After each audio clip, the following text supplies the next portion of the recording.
الحمد لله رب العالمين والصلاة والسلام على رسوله محمد وعلى آله وأصحابه أجمعين.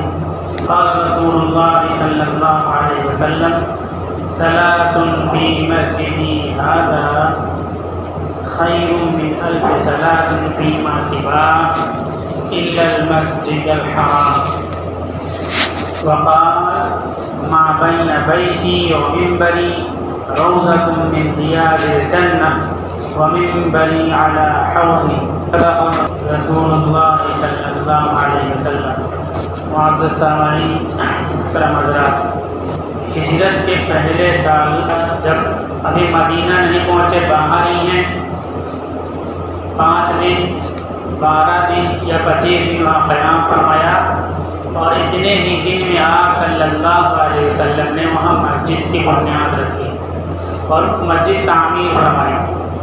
مسجد کی تعمیر میں جہاں صحابہ کرام شریک تھے، انہی کے ساتھ آپ صلی اللہ علیہ وسلم بھی مسجد کا کام کرنے میں شریک تھے. جب مدینہ منورہ میں پہنچے تو وہاں بھی سب سے پہلے آپ صلی اللہ علیہ وسلم نے مسجد نبوی کی تعمیر فرمائی. مسجد نبوی کی تعمیر میں صحابہ کے ساتھ آپ صلی اللہ علیہ وسلم بھی کام کرتے تھے. اس سے پتہ چلا کہ مسجدوں پر کام کرنا یہ معمولی کام نہیں ہے، یہ بہت بڑی سعادت کی بات ہے اور بہت ہی مقرر بندوں کا کام ہے. جو لوگ مسجدوں میں کام کرتے ہیں وہ بہت ہی خوش نصیب اور سعادت مند ہیں. حتیٰ کہ مسجدوں کی صفائی کرنا، جھاڑو لگانا، یہ بھی انبیاء کرام نے کیے ہیں، خلفائے راشدین نے کیے ہیں، اللہ کے نیک بندوں نے کیے ہیں. حضرت اسماعیل، حضرت ابراہیم علیہ السلام کے تعلق سے قرآن کی آیت ہے: ان طہر بیتی للطائفین والعاکفین والرکع السجود، کہ ان کو اللہ نے حکم دیا کہ وہ دونوں صاف کریں، طواف کرنے والوں کے لیے، ٹھہرنے والوں کے لیے، نماز پڑھنے والوں کے لیے مسجد کو صاف کریں. صفائی کے بہت سے تفسیر، بہت سے معنی ہیں. اس میں ایک صفائی ہے کہ جھاڑو لگا کر کچرے گندگی کو نکال دیں. حضرت مریم علیہ السلام مسجد اقصیٰ میں صفائی کرتی تھی، حضرت زکریا علیہ السلام صفائی کرتے تھے. تو صفائی کے سلسلے میں جو ملازم ہو صرف اسی کی ذمہ داری نہیں ہے، ہر مسلمان کو مسجد کی صفائی کرنی چاہیے. حضرت عمر رضی اللہ تعالیٰ عنہ خلیفۃ المسلمین ہو گئے. خلیفۃ المسلمین کا مطلب supreme leader in Muslim community in Islamic countries, supreme leader ہیں. لیکن وہ مسجد نبوی میں پہنچتے، خادم کے ساتھ پہنچتے، خادم سے کہتے جھاڑو لے کر کے آؤ. وہ جھاڑو لاتا تو آپ اپنے ہاتھ سے جھاڑو لگاتے. خادم کہتا کہ میں تو خادم ہوں، میں جھاڑو لگا دوں. وہ کہتے میں نے اللہ کے نبی صلی اللہ علیہ وسلم کو جھاڑو لگاتے ہوئے دیکھا ہے، اس لیے میں اپنے نبی کی سنت ادا کر رہا ہوں. جیسے اس وقت پرائم منسٹر پردھان منتری بولتے ہیں، اس سے کئی گنا زیادہ ان کو اختیارات حاصل ہوتے تھے اور کئی گنا زیادہ طاقتور تھے، بااختیار تھے. اس کے باوجود مسجد میں جھاڑو لگاتے تھے. تو مسجدوں کی خدمت کرنا بہت بڑی بات ہے. یہ ہم لوگوں سے ناسمجھی ہوتی ہے، کسی ملازمین پر نظر رکھتے ہیں. ایک بڑی مسجد کی بات ہے، صفائی ہو گئی، کہیں کونے میں کوئی کچرا پڑا ہوا تھا، ذمہ دار اس کو اٹھا کر کے لائے مؤذن صاحب کے پاس، صفائی والے کے پاس. بولے مؤذن صاحب وہ کونے میں کچرا پڑا ہوا تھا. تو مؤذن صاحب کو معلوم تھا. انہوں نے کہا کچرا پڑا تو ہم کیا کریں؟ بولے آپ کو صفائی صحیح کرنی چاہیے. بولے تم بھی تو مسلمان ہو، تم یہ پہلے بتا دو کہ تم مسلمان نہیں ہو، تمہاری صفائی کی ذمہ داری نہیں ہے، تو میں تو صفائی کروں گا، میں مسلمان ہوں. تو یہ مسلمان کی شان ہے کہ مسجد میں صفائی کرے، مسجد کے کام کرے. یہ معیوب بات نہیں ہے، سعادت کی بات ہے. اللہ کے نبی صلی اللہ علیہ وسلم نے مسجد نبوی کی تعمیر میں حصہ لیا. سب سے پہلے مسجد کی تعمیر کی. اس سے پتہ چلا کہ مسلمانوں کو جہاں بھی رہائش اختیار کرنی ہو وہاں پہلے اپنی مسجد تعمیر کریں۔ ایک مقام پر مسلمان کالونیاں کاٹتے ہیں، کالونی کھیتوں میں کاٹ دیتے ہیں، کوئی آبادی نہیں، لیکن اس میں مسجد پہلے بنا دیتے ہیں، دیوار اٹھا دی، چادر لگا دی، ڈال دیا، پانی لیٹ بار کا انتظام کر دیا، اور ایک دو پلاٹ اور بیچ کر کے تنخواہ کے لیے رکھ لیتے ہیں، ان کی ماہانہ تنخواہ دیتے ہیں کہ امام کو رکھ دیتے ہیں، کوئی بھی آبادی کچھ نہیں، اکیلے نماز پڑھو، اکیلے اذان دو، سب اکیلے پڑھو۔ تو مسجدوں کی برکت سے 2-3 سال میں سارے مکانات ان کے بک جاتے ہیں، اور مسجد کی برکت سے ایمان والے چاروں طرف آ جاتے ہیں۔ 13-14 سال پہلے ان کے پاس 83 مسجدیں اس طرح سے تھیں، اور ساری مسجدوں میں دعوت کا کام، اور ان کے کاروبار بہت ترقی پہ۔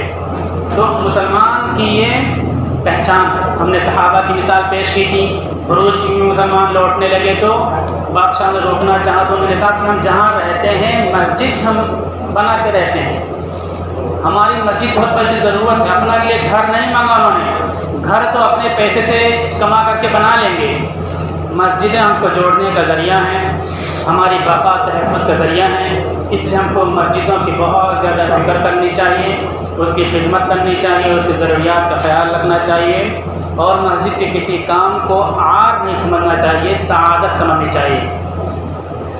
مسجد نبوی کے سلسلے میں اللہ کے نبی صلی اللہ علیہ وسلم نے فرمایا صلاۃ فی مسجدی ھذا، میری اس مسجد میں ایک نماز خیر من الف صلاۃ فیما سوا، اس کے علاوہ دوسری مسجدوں میں پڑھی گئی 1000 نمازوں سے بھی زیادہ افضل ہے۔ 1000 بار نماز پڑھو آپ، جو ثواب ملے گا، وہاں آپ نے ایک نماز پڑھنی، وہ ایک نماز ایک طرف، یہ 1000 نماز ایک طرف، وہ ایک نماز بھاری ہو جائے گی اس 1000 نمازوں پر۔ یہ فضیلت ہے مسجد نبوی میں نماز پڑھنے کی۔ ہاں الا المسجد الحرام، مگر مسجد حرام کی نماز، مسجد حرام میں ایک نماز کا ثواب دوسری مسجد کے مقابلے میں 1,00,000 گنا زیادہ بڑھا ہوا ہے۔ حج بیت اللہ کی سعادت سے بہت سے لوگ بہرہ مند ہوں گے، اللہ تعالیٰ ہم سب کو توفیق عطا فرمائے۔ سفر پہ لوگ جا رہے ہیں، موسم ہے تو وہاں جائیں تو فوٹو کھینچنے کے لیے بازار، بنگالی مارکیٹ اور کہاں ان سب چکروں میں نہ پڑیں، زیادہ سے زیادہ نمازیں پڑھیں، طواف کریں، حرم میں رہیں تو وہاں نمازیں پڑھیں، جماعت کے ساتھ نمازیں پڑھیں۔ بہت سے لوگ کمروں میں نماز پڑھ لیتے ہیں، بازار چلے گئے، بازار سے واپس آئے، پتہ چلا جماعت ہو گئی، کمروں میں نماز پڑھ لیا۔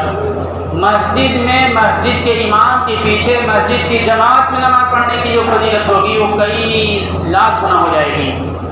ایک کا 1,00,000، جماعت میں 27 گنا، 1,00,000 کو 27 سے ملٹیپلائی کر دو، 27 لاکھ، مسواک کر کے پڑھا اس کا اور زیادہ ثواب۔ تو اتنی بڑی سعادت سے ہم محروم ہو جاتے ہیں تھوڑی سی سستی کی وجہ سے، اور جو وہاں بازاروں میں سامان خریدتے ہیں وہ سب یہیں سے آتا ہے، تو کیوں سامانوں کے چکر میں پڑیں؟ جو چیز دوسری جگہ مل سکتی ہے اس کو دوسری جگہ خریدیں، وہ ثواب دوسری جگہ نہیں مل سکتی۔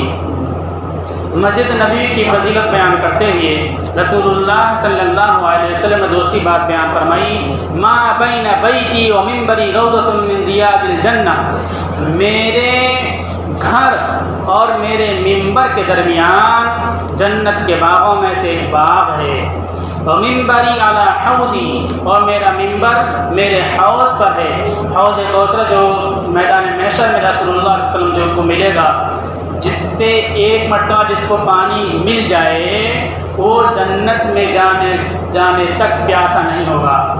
اتنی بڑی نعمت اللہ تعالیٰ نے آپ صلی اللہ علیہ وسلم کو دی ہے، تو وہ فرمایا میرے ممبر کے پاس ہے، اس طرح اس کی فضیلت معلوم ہوئی۔ مسجد نبوی کی تعمیر ہوئی، مسجد کی تعمیر کے بعد 100 بائی 100 کی زمین کی بتا دیا تھا میں نے، حضرت عائشہ اور حضرت سودا رضی اللہ تعالی عنہما کے مکان کو مسجد کی دیوار سے ملا کر کے بنایا، دیوار مسجد کی، دوسری دیوار نہیں بنی، پھر آگے کمرے بنا دیے دونوں کے۔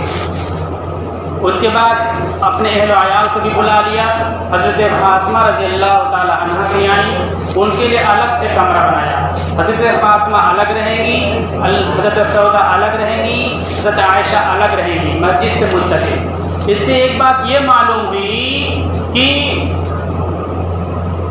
ہمہ جہت کام کرنے والے، جملہ پڑھا لو آپ، اماموں کے لیے مسجد سے متصل مکان بنانا سنت ہے۔ حضرت اسماعیل علیہ السلام جب وہاں گئے مکہ کے چٹیل میدان میں، پھر کعبہ کی تعمیر، اس کے بعد اسماعیل علیہ السلام کا مکان بنا۔ وہیں یہاں بھی اللہ کے نبی صلی اللہ علیہ وسلم مسجد بنانے کے بعد اپنا حجرہ بنا رہے ہیں، مطلب آپ امام بھی ہیں، مکان بنا رہے ہیں، تو مسجد کے ساتھ اماموں کے مکان۔ اب اماموں کے مکان جو مقامی امام ہوں گے ان کے لیے نہیں بنیں گے، باہر کے امام ہوں گے۔ اس سے یہ معلوم ہوتا ہے کہ امام باہر کا رکھنا چاہیے۔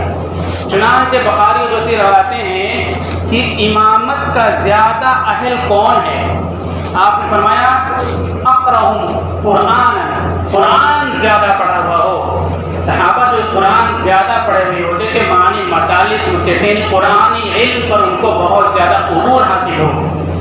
پھر اس کے بعد وَأَعْلَمُهُمْ بِالسُّنَّةِ، لوگوں میں سنت کو بہت زیادہ جانکار ہو، وہ افضل ہے۔ اس کے بعد اقدمہم ہجرتاً، وہ زیادہ افضل ہے جو ہجرت کے لحاظ سے پرانا ہو، یعنی مہاجر اور باہر کے امام تو افضل ہی ہیں، ان میں وہ زیادہ افضل ہے جو پہلے ہجرت کر کے آیا ہے، وہ زیادہ افضل ہے۔ اس سنت کو ذہن میں رکھیے، امامت کے لیے باہر کا امام سنت ہے، افضل ہے، قوم کے لیے بہتری ہے۔ اور خاص طور پر اس فتنے کے دور میں جبکہ انسانوں کے ایمان کمزور ہو گئے، ذاتی مفادات جڑ گئے اور عوام کے بھی ایمان کمزور ہیں، آپس میں رنجش اور حسد اور کینہ کپٹ بھی ہوتے ہیں۔ کوئی بچہ محلے کا امام بن گیا، دوسرے کو لڑائی ہے تو اس کے پیچھے پڑا رہے گا، وہ امام کے پیچھے کہ کسی طرح رسوا کرو، اور اس امام کا شہر کے لوگوں سے کوئی اختلاف ہو گیا تو وہ اپنے بیان میں ظاہر کرے گا، اور اس طرح سے مسجد جنگ کا اکھاڑا بن جائے گی۔ لیکن اگر کوئی باہر کا آئے گا تو اس کی کمزوریاں کسی کو نہیں معلوم ہوں گی، ذاتی اور خاندانی طور پر اس کے تعلق سے مقتدیوں کے دل میں رنجش نہیں ہوگی، حسد نہیں ہوگا، لوگوں کے دل اس کے تعلق سے پاک ہوں گے، اور اس کے بھی ذہن میں لوگوں کے تعلق سے کوئی منفی بات نہیں ہوگی، یہ تو سٹوری ہے، یہ تو جواری ہے، یہ تو سود کھانے والا، یہ کچھ بھی اس کے ذہن میں نہیں ہوگا، بلکہ اس کے ذہن میں یہ ہوگا کہ سب مسلمان ہیں، اللہ کے گھر میں آئے ہیں۔ اس اچھے تصور کی برکت سے وہ سب کو جوڑنے کا ذریعہ بن سکتا ہے، لیکن مقامی امام ہوگا تو جوڑنے کا ذریعہ نہیں بن سکتا۔ اور اگر کوئی اختلاف ہو جائے تو یاد رکھیے یہ اختلاف 2-3 نسلوں تک نہیں ختم ہوں گی۔ باہر کا امام سنت ہے، باہر کا امام ہوگا، اس کے لیے مکان بنا کے دینا، مسجد کے پاس میں مکان بنا کے دینا یہ سنت ہے۔ اتنی باتیں ہو گئیں۔ اب رسول اللہ صلی اللہ علیہ وسلم نے مسجد نبوی میں کام کیا کیا، کیوں بنایا مسجد نبوی؟ ہم اور آپ سوچیں اور دیکھیں کہ مسجد کس لیے بناتے ہیں؟ ہم اور آپ جو بناتے ہیں مسجد نماز پڑھنے کے لیے بناتے ہیں، بس زیادہ سے زیادہ تقریر سننے کے لیے بناتے ہیں، اور تقریر میں بھی صرف مرد حضرات سنیں گے تقریر، عورتیں تقریر نہیں سن سکتی، 2 کام کے لیے۔ امام بخاری رحمۃ اللہ علیہ نے مسجد کے تعلق سے 50 باب 50 چیپٹر قائم فرمائے۔ مطلب یہ ہے کہ مسجد میں 50 کام ہوں گے، ایک کام نہیں ہوگا، 50 کام ہوں گے۔ سوچئے، مسجد نبوی اللہ کے نبی کی زندگی ہمارے لیے آئیڈیل ہے، نمونہ ہے، مثال ہے، مثال دے کر کے سمجھا دے کہ دیکھو اپنا گھر بنانے سے پہلے مسجد بنانا، اور مسجد میں یہ کام ہوگا۔ ہم پہلے اپنا گھر بناتے ہیں، پھر مسجد بناتے ہیں، اور مسجد میں جو ورک ہونے چاہیے کتنا ہم محدود ہم نے کر دیا، صرف نماز پڑھیں گے۔ آپ کو کوشش کرنے کے جتنا ہو سکے اتنا تو مسجد میں نظام قائم کریں، اللہ کے نبی کا کام قائم کریں، زندہ کریں۔ پہلی چیز نماز ہی ہے، تو ماشاءاللہ اس سلسلے میں ہماری مسجدیں آباد رہتی ہیں۔ دوسری چیز تعلیمی حلقے قائم ہوں گے مسجد میں، تعلیم ہوں گے۔ بہت سی مسجدوں میں صبح شام مکتب چلتے ہیں، وہ چھوٹے بچوں کے مکتب چلتے ہیں۔ مسجد نبوی میں چھوٹے بچے تو کم ہوتے تھے، ان تعلیمی حلقوں میں بڑے لوگ ہوا کرتے تھے۔ اب یہ نظام کہاں زندہ ہے؟ یہ نظام اگر کچھ زندہ ہے کہ بڑے لوگوں کے تعلیمی حلقے لگتے ہیں مسجدوں میں، تو تبلیغی جماعت کی برکت سے زندہ ہے۔ تبلیغی جماعت کے لوگ تعلیمی حلقے لگاتے ہیں، نماز سیکھتے ہیں، قرآن پڑھنا پڑھانا سیکھتے ہیں، نماز کی دعائیں سیکھتے ہیں، لیکن باقاعدہ مسجدوں کی طرف سے ایسا کوئی نظام نہیں ہے کہ تعلیمی حلقے لگ سکیں۔ تو کم سے کم تبلیغی جماعت کے نظام کو ہمیں مضبوط کرنا چاہیے، تاکہ اس طرح مسجد میں ایک نبوی طریقہ اور معمول زندہ ہو جائے، تعلیمی حلقے مسجدوں میں لگنے لگیں۔ دوسری چیز، اور بھی چیزیں ترتیب سے نہیں بیان کر رہا ہوں میں، نمبرنگ ویسے کر لیا میں نے۔ ورزش، یہ بھی مسجد نبوی میں ہوتا تھا۔ حدیث بخاری شریف حدیث نمبر 454 اور 455، خنجر پھینکنے کا فن صحابہ سیکھتے تھے، اور پیچھے سے حضرت عائشہ صدیقہ رضی اللہ تعالی عنہا اپنے حجرے سے اس منظر کو مسجد میں دیکھتی تھی۔ اگر ہماری مسجدوں میں کوئی ورزش کرنے لگے، ایکسرسائز کرنے لگے، تو ہم کو کتنا برا لگے گا۔ علماء کے ساتھ، ذمہ دار قسم کے علماء کے ساتھ بھوپال کی طرف جا رہا تھا، وہ بتانے لگے کہ لڑکوں کے دماغ میں کیا سوار ہوا، آ کر کے چھت پہ ورزش کرنے لگے۔ میں نے سب کو بھگایا، ڈانٹ کے لکڑی اٹھائی کہ ماروں گا، مسجد کی بے عزتی کرتے ہو۔ ایسا کہا ذمہ دار، عالم قسم کے ذمہ دار۔ ہم نے کہا سراسر سنت کے خلاف آپ نے کہا۔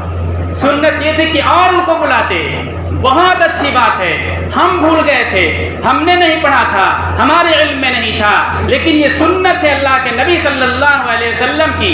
اللہ کے نبی صلی اللہ علیہ وسلم نے مسجد میں اس طرح کے کام کرائے ہیں، اس سنت کو تم نے زندہ کر دیا۔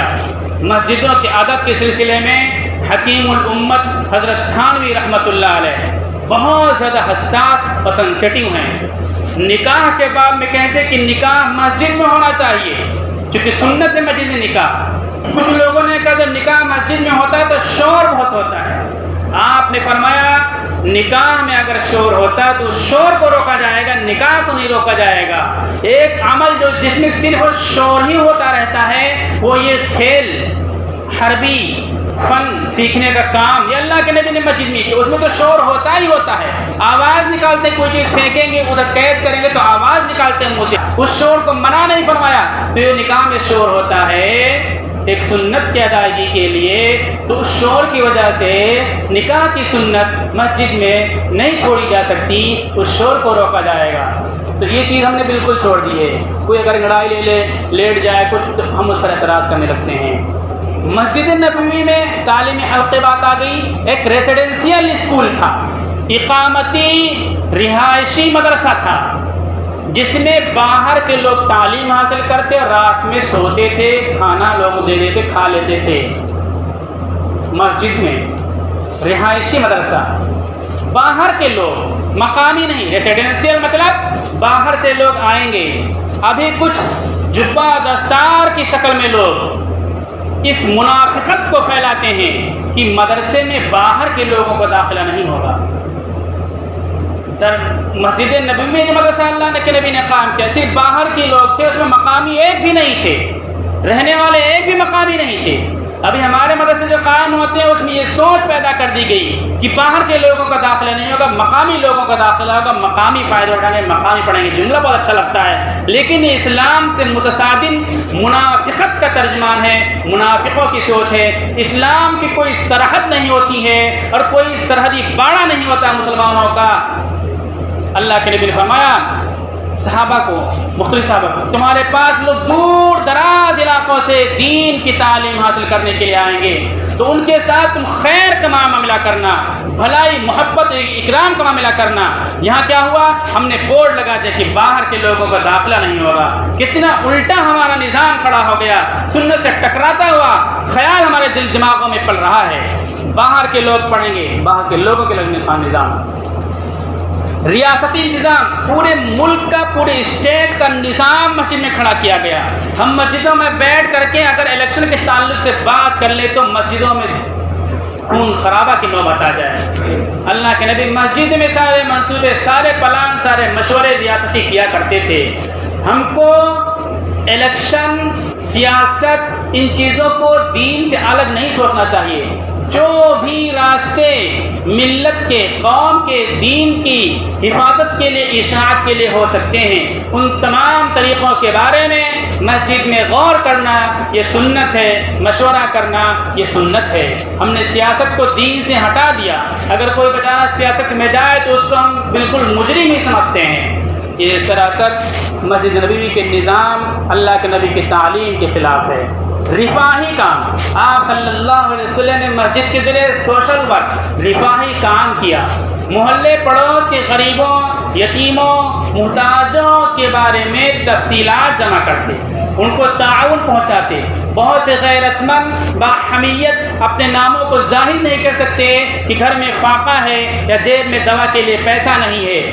مسجد نبوی میں غلے رکھ دیے جاتے تھے، جس کو ضرورت ہو لے کر چلا جائے، رات میں لے کر چلا جائے، دن میں لے کر چلا جائے۔ اس طرح سے رفاہی کام مسجد کے ذریعے سے ہوتے ہیں۔ ہم اور آپ دیکھیں کہ ہماری مسجدوں میں یہ کون سا نظام ہے؟ کہیں ایسا کوئی سسٹم ہے کہ ہم محلے کے غریبوں، ضرورت مندوں، بیواؤں کے بارے میں خبرگیری کریں، ان کا نظام بنائیں، ان کا چارٹ بنائیں، ان کی خبرگیری کرتے رہیں۔ مسجد کے ایک کونے میں دواخانہ قائم تھا، اور یہ دواخانہ او پی ڈی نہیں تھا کہ دوا لے کے چلے جائیں، او پی ڈی بھی تھا، آئی پی ڈی بھی تھا، ایڈمٹ ہو کر کے علاج کرنے کا سسٹم تھا۔ اس ہاسپٹل کی ذمہ دار ایک صحابیہ حضرت رفیدہ رضی اللہ تعالی عنہ تھی، خاتون۔ اس سے پتہ چلا کہ خواتین کا میدان میڈیکل ہے، میڈیکل لائن کو جانا چاہیے۔ حارث بن کلدہ بہت بڑے فزیشین تھے، وہ جب آتے تو اللہ کے نبی صلی اللہ علیہ وسلم حضرت عائشہ کو کہتے اور دوسری عورتوں کو کہتے کہ پیچھے بیٹھ جاؤ، ان سے جو بات ہوگی تو ڈیزیز ایٹیولوجی جو بتائیں گے اس کو دھیان سے سننا، اس کا ٹریٹمنٹ جو بتائیں گے اس کو دھیان سے سننا۔ عورتوں کو سنا رہے ہیں، بات آپ کر رہے ہیں اور سنا رہے ہیں عورتوں کو۔ مسجد نبی میں بات ہو رہی ہے، پیچھے گھر میں عورتیں بیٹھی ہوئی ہیں، تو مسجد نبی کو اس کام کے لیے استعمال کیا۔ ہماری کون سی مسجد ایسی ہے جہاں کوئی ڈاکٹر بیٹھتا ہو، لوگوں کو علاج لکھ دیتا ہو؟ اگر ڈاکٹر نہیں ہمارے پاس ہیں تو ہم کو وظیفہ دے کر کے، پیسہ دے کر کے ڈاکٹر لانا چاہیے اور مسجد میں بیٹھانا چاہیے۔ اس سنت کو دوسری قوموں نے لیا، ان کے اداروں میں، ان کی عبادت خانوں میں میں نے دیکھا ہے کہ اس قسم کے لوگ بیٹھا کرتے ہیں لوگوں کی ضروریات پوری کرنے کے لیے۔ اس وقت ہم نے دیکھا ایک مقام پر سکھوں کے گرودوارے میں، وہاں سکھ حضرات ٹکٹ دینے کا کام کرتے ہیں، گرودوارے میں ٹکٹ دیتے ہیں، ٹرین کا ٹکٹ۔ اتنا دور جائے گا، کوئی اسٹیشن کرایہ خرچ کر کے وقت برباد ہوگا، گرودوارے میں چلے جاؤ۔ اگر میڈیکل کی چیز ہمارے مسجدوں میں قائم ہو جائے تو چاہی نہ چاہی طور پر لوگ مسجدوں میں آئیں گے اور مسجدوں کے منظر کو دیکھیں گے۔ مسجد کو مسافر خانے کے طور پر رسول اللہ صلی اللہ علیہ وسلم نے استعمال کیا۔ کوئی مسافر آئے سیدھا مسجد میں رک جائے۔ اب مسجد میں رک جائے تو مطلب ہے کہ اڑوس پڑوس کے لوگ کھانا بھی پہنچائیں گے، نمازی اس کی ضرورت بھی پوچھیں گے، کیوں آنا ہوا، کہاں آنا ہوا، کس سے آنا ہوا، کیا آپ کے مسائل ہے، کیا پریشانی ہے، آپ کہاں جانا ہے، یہ پوچھا جائے گا ان سے۔ اسی طرح سے مسجد کو قید خانے کے لیے استعمال فرمایا۔ قید خانہ اس لیے کہ مسجد کے منظر کو یہ قیدی دیکھے، اس پاکیزہ ماحول کو دیکھے اور مسجد کا اثر اس کے اوپر پڑے۔ مسجد کو عدالت کے طور پر استعمال فرمایا۔ غیر مسلم وفود مسجدوں میں آتے تھے، کوئی غیر مسلم داخل ہو جائے تو ہم اعتراض کرنے لگتے ہیں۔ مسجدوں کے دروازے غیر مسلموں کے بھی کھلے ہونے چاہیے، یہ مناظر کو وہ دیکھیں۔ مسجد نبی میں تعلیم کا نظام قائم فرمایا، اسی کے ساتھ 8 مسجدوں میں مسجد تعلیم کا نظام قائم فرمایا۔ اس کے علاوہ گھر گھر میں تعلیم کا نظام آپ صلی اللہ علیہ وسلم نے قائم فرمایا۔ یہ اتنی باتیں میں نے ذکر کر دیں، ہم اور آپ دیکھیں کہ ہمارے اندر کتنی کوتاہیاں آ گئی ہیں، نبی کے طریقوں سے ہم کتنا دور چلے گئے ہیں۔ ہم نے صرف چند چیزوں کو لے لیا، اور چند میں بھی ایک چیز نماز لی ہے، اور دوسری تعلیم وہ بیچارے تبلیغی جماعت کے لیے حلقے قائم ہوتے ہیں، اس نظام سے جڑ جائیں تبلیغی جماعت کے نظام سے، تو ہماری مسجدیں برابر اس سنت سے آباد ہو جائیں گے، تعلیمی حلقے لگتے رہیں گے۔ مسجدوں میں عورتیں بیانات بھی سنتی تھیں، ہماری مسجد عورتیں بیانات سے بالکل کاٹ دی گئیں، محروم کر دی گئیں۔ آج ان کے کان میں دین کی بات نہیں پڑتی، نتیجہ یہ کہ جو ہم دیکھ رہے ہیں ہماری بچیاں مرتد ہو رہی ہیں۔ اللہ تعالیٰ عمل کی توفیق عطا فرمائے۔